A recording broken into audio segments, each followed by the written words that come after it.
اور آپ 3 دن کے بھوکے پیاسے ہیں, آپ کا پیٹ آپ پکڑ لیتے ہیں. اچانک ایک سوار آیا اونٹ پر نا چلتا ہوا, اس کے پاس آپ کے پاس آیا, اس کے بعد کھانا تھا, خوشبو آئی تو ایک دم 3 دن کے آپ بھوکے پیاسے تھے, آپ کا دل للچایا. اس نے بتایا کہ جو میں آیا ہوں یہ 11ویں 12ویں کا کھانا ہے, اس وقت آپ کھائیں گے چھوڑ دیں گے؟ اس کے لیے قرآن مجید نے بڑا خوبصورت جواب دیا ہے.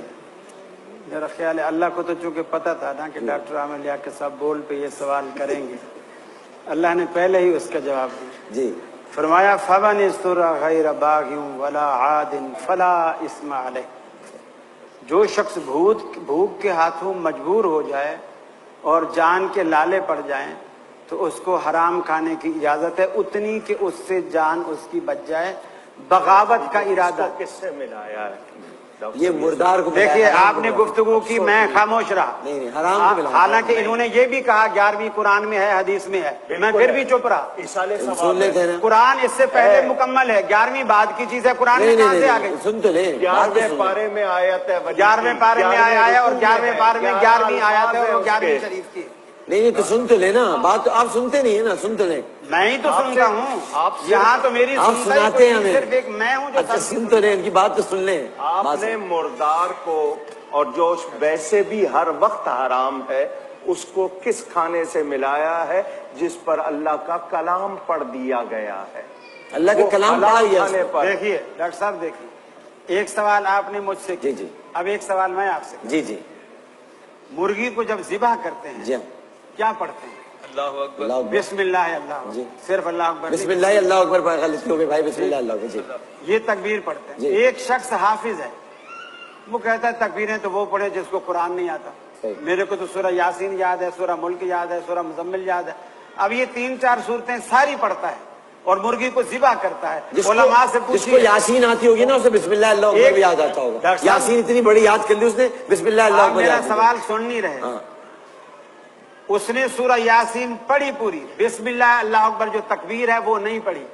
پوری سورہ یاسین پڑھ کے اس نے مرغی ذبح کی. علماء سے پوچھی حلال ہے کیا؟ وہ آپ ہی کیا کوئی ہوگا ویسے, ایسا آدمی کر نہیں سکتا. نہیں ان سے پوچھیے. جی مفتی صاحب کچھ کہنا چاہتے ہیں. حضرت یہ میرا بہت, اللہ کے رسول کا حکم یہ ہے کہ جب کھانا سامنے آئے بسم اللہ پڑھ کے کھانا ختم کرو.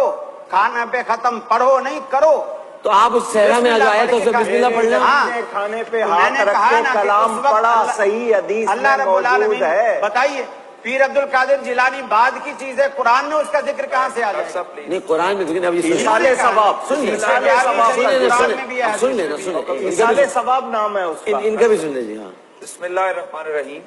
ڈاکٹر صاحب قرآن مجید کی آیات سے جو استدلال ہوتا ہے وہ 4 طرح سے ہوتا ہے. اگر آپ کی برا نہ مانے کیونکہ پھر بات کٹ جائے گی. ایک وقفے کے فوراً آپ شروع اسٹارٹ. جی ایک وقفہ لے لیں.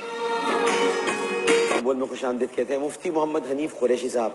یہ 11ویں کی نظر 12ویں کی نظر اور نظر دلوانہ کھانے پر, اس پر گفتگو فرما رہے تھے. جی ڈاکٹر صاحب ہمارے یہاں 11ویں کا کھانا یا 12ویں کا کھانا, اس سے مراد یہ ہوتی ہے کہ وہ جو حلال کھانا پکا کر اس کو غریب و مساکین کو کھلا دیا جائے یا ویسے صدقہ نافلیہ کے طور پر تقسیم کر دیا جائے اور اس کا ثواب حضرت سید شیخ عبد القادر جیلانی رضی اللہ تعالیٰ عنہ کی روح کو پہنچایا جائے.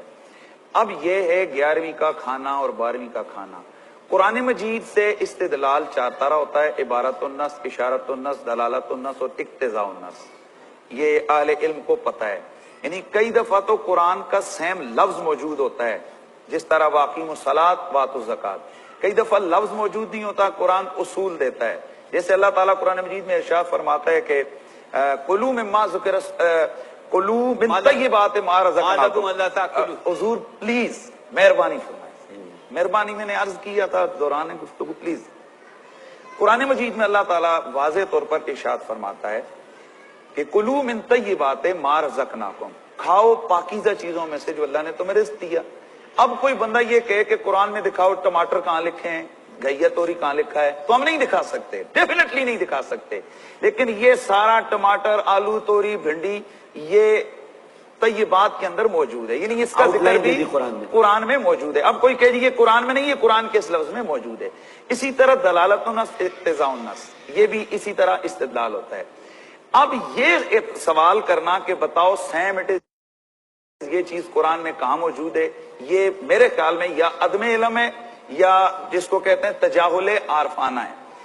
اب جو کسی چیز کو فوراً کہہ دینا یہ حرام ہے، اس کے بارے میں اللہ کا قرآن کہتا ہے واضح طور پر وَمَا لَكُمْ أَلَّا تَأْكُلُوا مِمَّا ذُكِرَ اسْمُ اللَّهِ وَقَدْ فَصَّلَ لَكُمْ مَا حَرَّمَ عَلَيْكُمْ إِلَّا مَا اضْطُرِرْتُمْ إِلَيْهِ.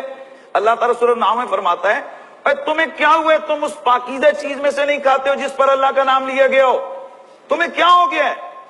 وَقَدْ فَصَّلَ لَكُمْ مَا حَرَّمَ عَلَيْكُمْ، حالانکہ جو کچھ تمہارے لیے حرام تھا اللہ نے اس کو تفصیل سے بیان کر دیا ہے.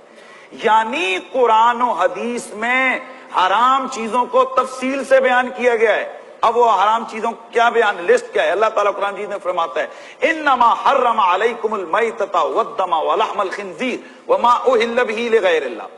اب یہ جو 11ویں 12ویں کے کھانے کو لایا جاتا ہے یہ وما اہل بہ لغیر اللہ کے اندر لایا جاتا ہے کہ وہ چیز جو غیر اللہ کے نام لگا دی جائے وہ حرام ہو جاتی ہے. حالانکہ وما اہل بہ لغیر اللہ تفسیر ابن کثیر، تفسیر مزری، اسی طرح تفسیر امام راضی تمام، اور اس کے علاوہ تفسیرات احمدیہ، اس کے علاوہ تفسیر رائس البیان، اس کے علاوہ تفسیر خازن، اس کے علاوہ تفسیر مدارک، اور حضرت علامہ یعنی کہ جس کو بھی آپ اہل علم کو پڑھیں گے انہوں نے اس کی تفسیر میں لکھا کہ اے عند الذبح ہے، یعنی اس اہل بہ لغیر اللہ کا مراد یہ ہے کہ کسی بھی جانور کو ذبح کرتے ہوئے اس پر غیر اللہ کا نام لیا جائے، یعنی بسم اللہ ہے اللہ اکبر پڑھنے کے بجائے اس پر بسم نبی بھی پڑھ دیا جائے تو وہ حرام ہو جائے گا، بسم محمد بھی پڑھ دیا جائے تو وہ حرام ہو جائے گا. اب کہاں ذبح کرتے ہوئے بسم اللہ اللہ اکبر کو ترک کرنا اور اس کو حرام قرار دینا، اور کہاں کسی کے ایصال ثواب کے لیے کسی کھانے کا نام ایصال ثواب کے لیے کر دینا. یہ بہت بڑا اسلام کے اندر بلنڈر ہے، قرآن و حدیث سے ٹکراؤ ہے. حالانکہ بخاری شریف کی حدیث موجود ہے، اللہ کے نبی کے صحابی حضرت سیدنا سعد رسول اللہ کی بارگاہ میں آئے، عرض کہ یا رسول اللہ میں کون سا ایسا عمل کروں کہ وہ میری ماں کے لیے بھلا اور بہتر ہو؟ نبی پاک نے فرمایا تم اس کے لیے کنواں کھدوا دو. اب اس کنویں کا نام ہی پڑ گیا بئر ام سعد، ام سعد کی ماں کا کنواں، ام حاضی ام سعد، یعنی اور اس کا نام ہی اس کنویں کا پڑ گیا بئر ام سعد، یعنی ام سعد یعنی سعد کی ماں والا کنواں. اب ڈاکٹر صاحب اضافہ کریں قربانی کے جانور کی نسبت کا. جی. اب اسی طرح قربانی کے جانور رسول اللہ صلی اللہ تعالی علیہ وسلم نے جس وقت قربانی دی تو اللہ تعالیٰ کے نبی نے فرمایا اللہم تقبل منی ومن امت محمد، یا اللہ میری طرف سے قبول کر اور میری یعنی اس قربانی کے جانور پر امت محمد ہی آ گیا. آج گھروں میں بکرے باہر کھڑے ہوئے ہوتے ہیں اور کہتے ہیں یہ بکرا کس کا ہے، کس کے نام کا ہے، یہ مننے کے، چننے کے، بابو کے، ببلو کے.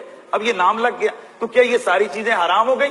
ہاں، ایسا جانور جو کسی بت کے تقرب کے لیے، کسی تھان کی عبادت کے لیے اس کا نام مختص کیا جائے، جیسے ہندو دھرم میں کیا جاتا ہے، بدھ مت میں کیا جاتا ہے، اس کا وہ کھانا وہ حرام ہو جائے گا. لیکن جناب ہم کسی بھی جانور کو کسی بت، کسی ولی، کسی نبی، کسی غوث، کسی قطب کے نام نہیں لگاتے، ہم ذبح کرتے ہوئے بسم اللہ اللہ اکبر پڑھتے ہیں. اس لیے تفسیرات احمدیہ نے لکھا، اسی طرح تفسیر مدری نے لکھا اور باقی تفاسیر نے لکھا کہ البقرۃ المنظورہ، البقرۃ المنظورہ ایسی نظر مانی ہوئی گائے کہ جس کو ذبح کرتے ہوئے اللہ اکبر پڑھا جائے اور اس کا ایصال ثواب کسی ولی کے، جیسے کہ انہوں نے لکھا ہمارے زمانے کا ایک رواج ہے کیسے کرتے ہیں، وہ حلال ہے، اس میں کوئی شک نہیں ہے. ڈاکٹر صاحب معاملہ یہ کہ ہم قرآن اور حدیث نام لے کر ہم بہت ساری زیادتی کر رہے ہوتے ہیں. تو 11ویں اور 12ویں اس کی اصل ایصال ثواب ہے، اور اصل جب قرآن میں موجود ہے تو اس لیے ڈاکٹر کوکب صاحب نے فرمایا یہ قرآن میں بھی موجود ہے اور حدیث میں بھی موجود ہے. جی اب اصل کے حوالے سے. جی ماشاءاللہ.